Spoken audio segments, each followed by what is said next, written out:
Hello and welcome back to another episode of Critical Reactions with your host Bryan. We're going to wrap up today with a special selection, which is where one of you tell me exactly what it is I need to check out. Today we're looking at a selection from Jacob. Hey Bryan, this is the latest single from the upcoming Deathless album The Clairvoyant, titled To the Grave. Hope you enjoy. To the Grave releases on February 2nd, 1 week before the album. So I'm a little late on this, as special selection is just a little bit of a long queue. I think we're sitting at like 5 weeks right now, which is better than the 7 months it was a couple years ago.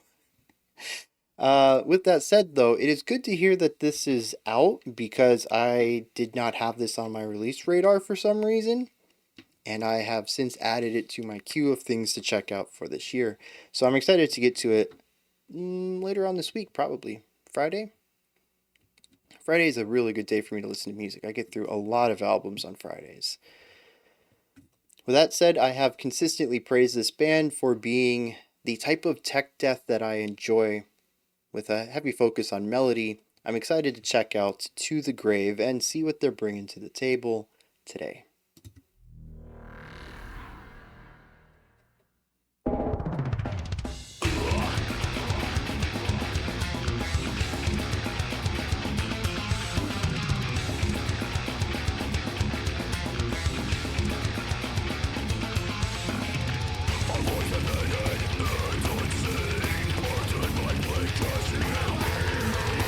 Them layered harshes.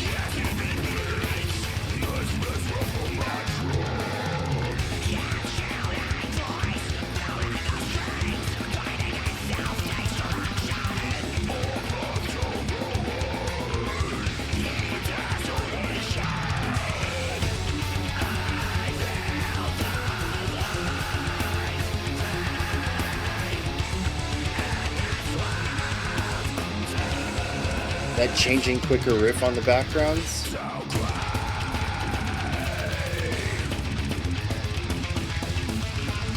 Love the engineering on the drums.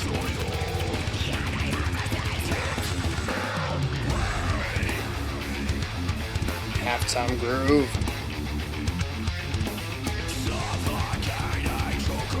Bass has really nice presence in here too.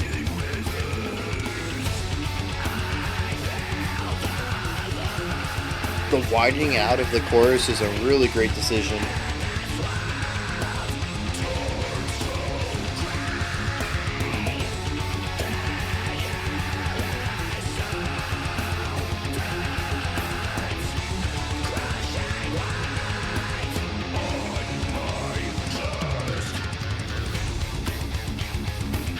Ooh, fun little oh, the cymbal work.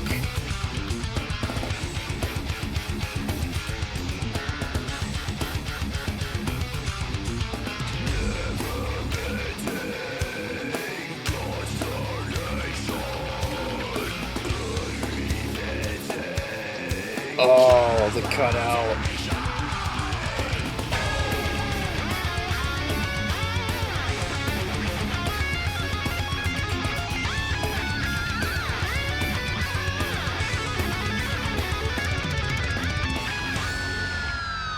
Yeah, really nice back and forth regarding technical speed and melodically driven writing.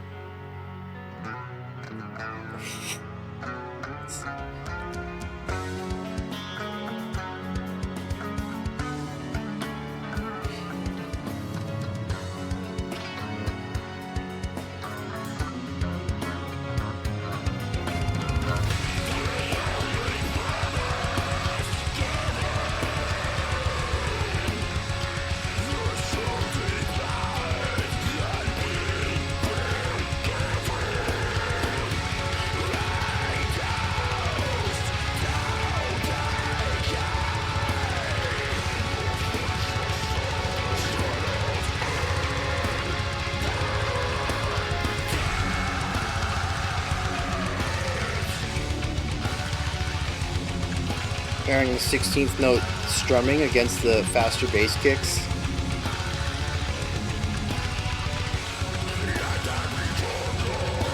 The harmony on the two guitars. Getting off of the pedal tones.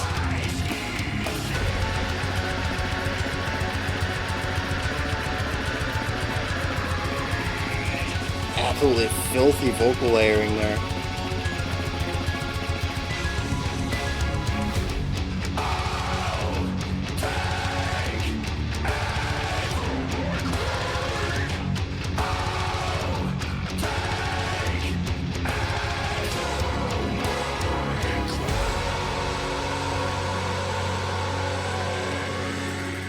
Yeah, alternating the wider open, I'll take it, and then contrasting that against the heavier compressed to my grave. Yeah, very cool. There is a lot of good stuff in here. I am so stoked to check out the rest of this album later this week. Yeah, so there's a lot of things that are just going right in this track. I know I have a very specific taste in metal. I tend to like things that traditionally metal has not really focused too much on. So when I find metal that really clicks with me, I get kind of happy about it, right?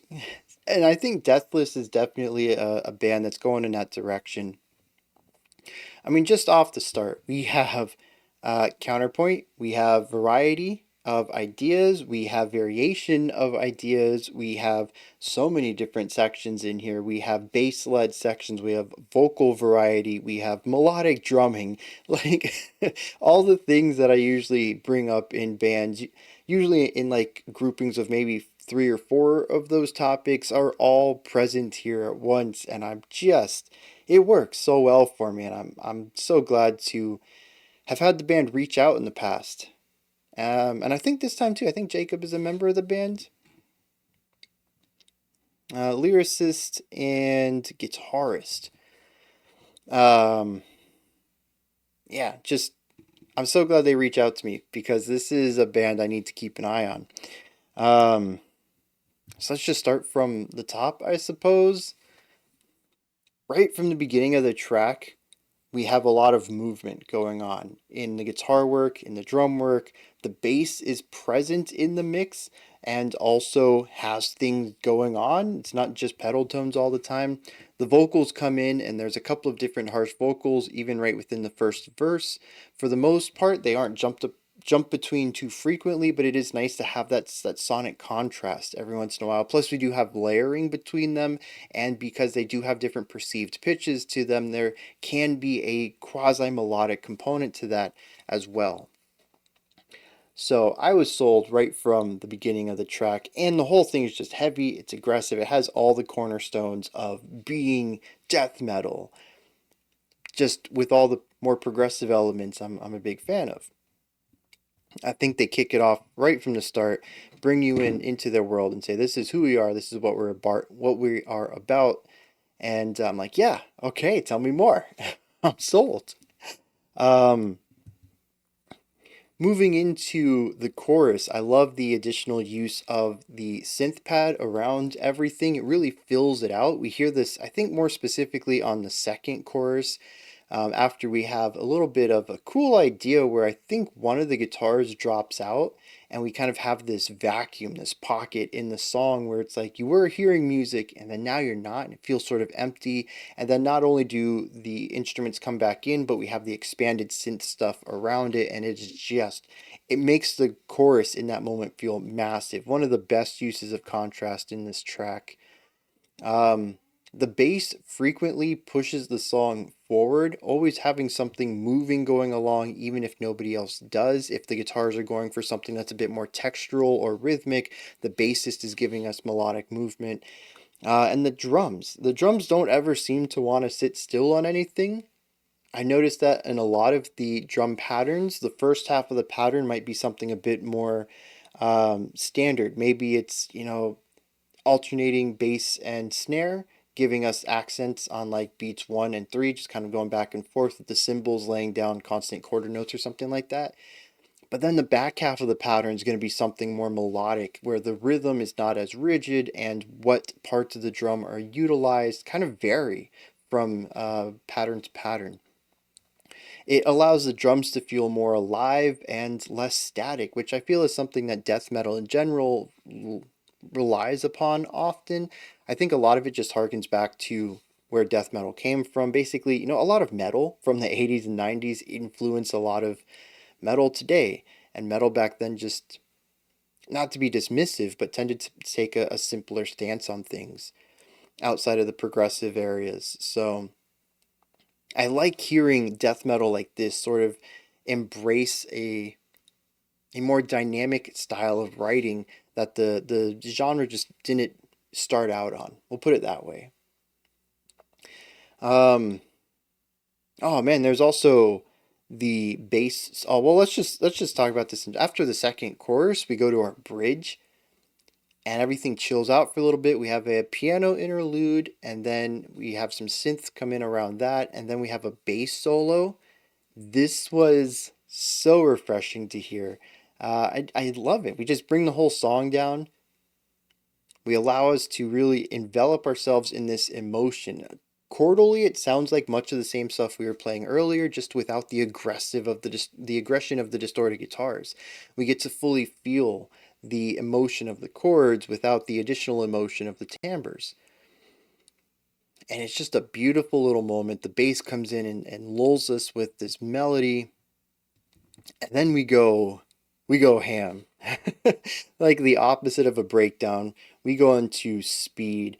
We have constant eighth notes coming from the guitar that every once in a while shifts into 16th note picking. What's really cool is that we get some texture layering here because the bass kick is the same thing, giving us eighth notes and then 16th notes and jumping back and forth here.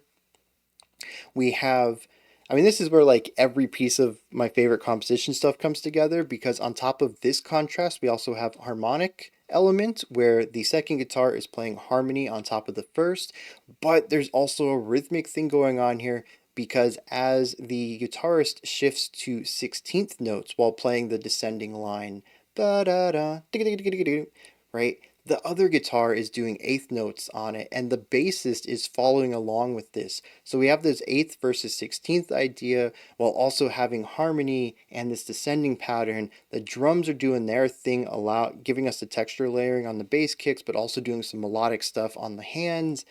It is all just coming together into something beautiful, and it grows into the outro, which is this big moment where we have like 3 or 4 vocal layers on the to the grave part of the sentence, which I'm still kind of flabbergasted I heard that phrase at all.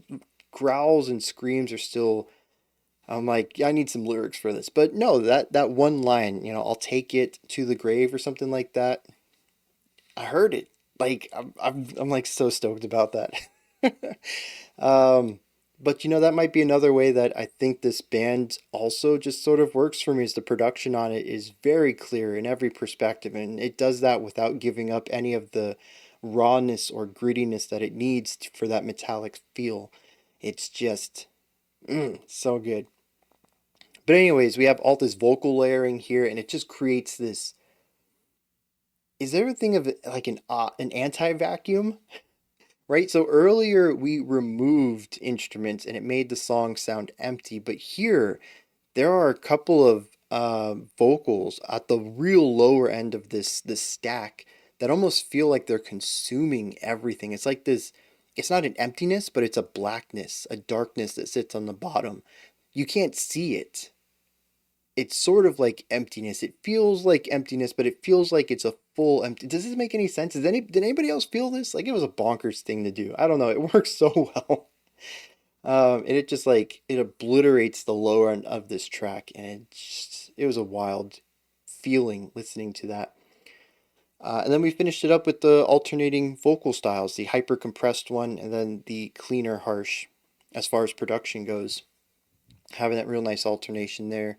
Oh, the guitar solo in here was a blast to listen to. A nice mix of more melodic, emotional style of playing, and then also a little bit of shred and technical playing. It's just like, oh man, I feel like this is a short analysis for it, but at the same time, I've been talking so fast and just like blurring through everything that I've loved about this song.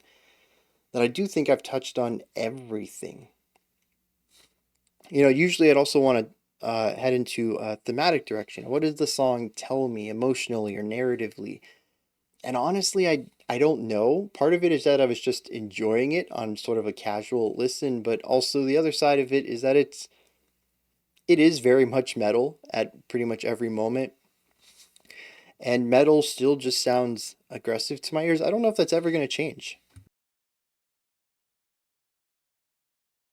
I'm kind of curious where other people sit on that. Maybe if you've grown up with metal and you've listened to it for like, 2 decades or something, you begin to hear some nuance between the sounds of it all. But I mean, just the sheer volume that metal tends to be played at, the hardness that you hit the drums, the loudness and grittiness and distortion in the guitars, and of course the harsh vocals that accompanies a lot of metal. It's just really difficult for me to hear any of that as not aggressive. So yeah, I don't know. Like I said, I'm curious where other people sit on that. Have you reached the point where metal can be non-aggressive to your ears, where you can discern an aggressive song from a non-aggressive song? And I'm curious if I'll ever reach that. Specifically, I think another good question is if you've come to metal from a non-metal background, have you been able to develop this distinction? That would probably be more accurate for me, but I'm curious either way. Um, Although, for all I know, the aggression might be the point. Let's hit the lyrics, figure out the song is going for in that direction, and see if we can't tie any of that to the aggression that I have felt in this track. So, this is interesting. I feel like the animosity in the music it does fit with the lyrics, but from a specific perspective, and I'll get to that in a second. The song is about someone who feels they have no control over their life and are battling a type of mental illness. They're not healthy from a mental perspective. It says, a voice embedded and unseen, birthed in my bleakest moments, haunting dreams as it repeats its miserable mantra. Its chilling voice pulling the strings, guiding the self destruction, a path to ruin and desolation. This lends itself to the narrator of the story reflecting on the way that this makes them feel, to have this voice always um, tell them to do the worst thing in every possible situation. It says, I feel the light fade and the world turns to gray. The air is so dense, crushing weight on my chest. Before heading into the guitar solo, it says, never ending consternation, unrepenting trepidation. The idea that this feeling, this tizzy that it constantly throws them in, this feeling of dismay and confusion and anxiety, it's never, it doesn't go away, never goes away.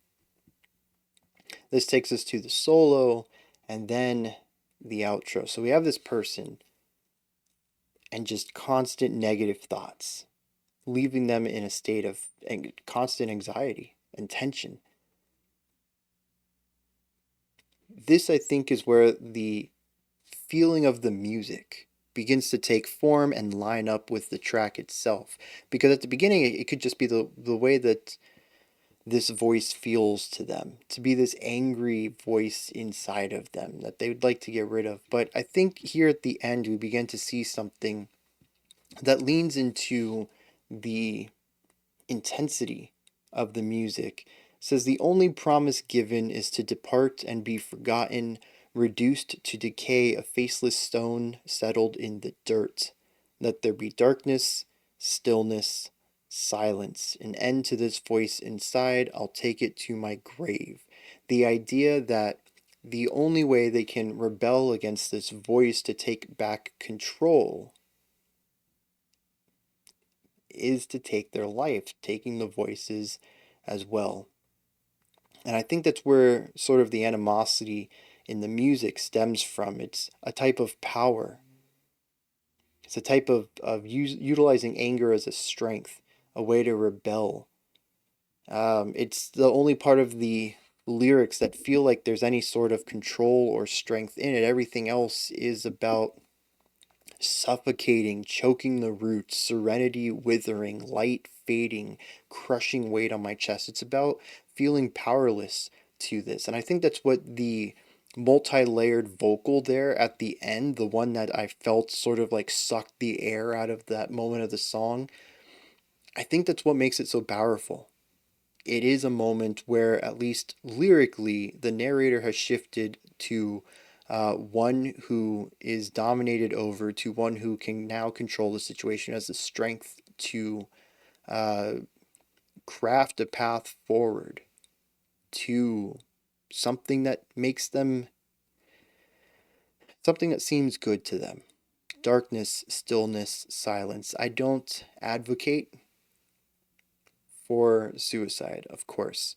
I think everybody deserves to find help and everyone deserves to have a happy life. But I absolutely understand the mental state of the person in this story, hoping that they can find a darkness, a silence, some calm through this action, and how the music lends itself to that specific mindset.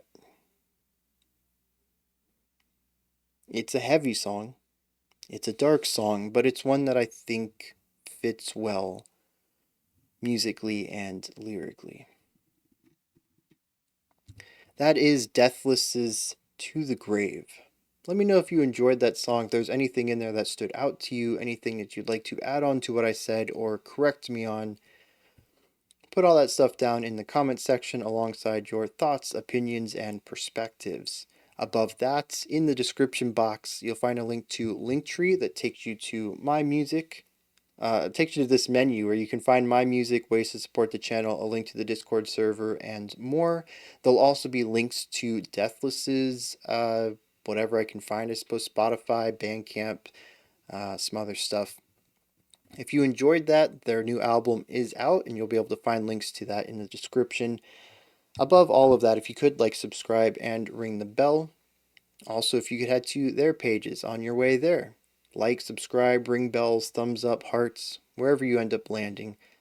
Show them some love from Critical Reactions. That wraps it up for today.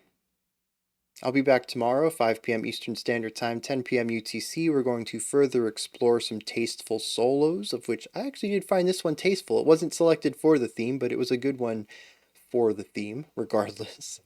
We'll listen to another song with some tasteful solos and check out another special selection. Until next time, remember to be critical, not cynical, of the music you listen to, and have a fantastic morning, afternoon, or evening, whenever you choose to watch my videos.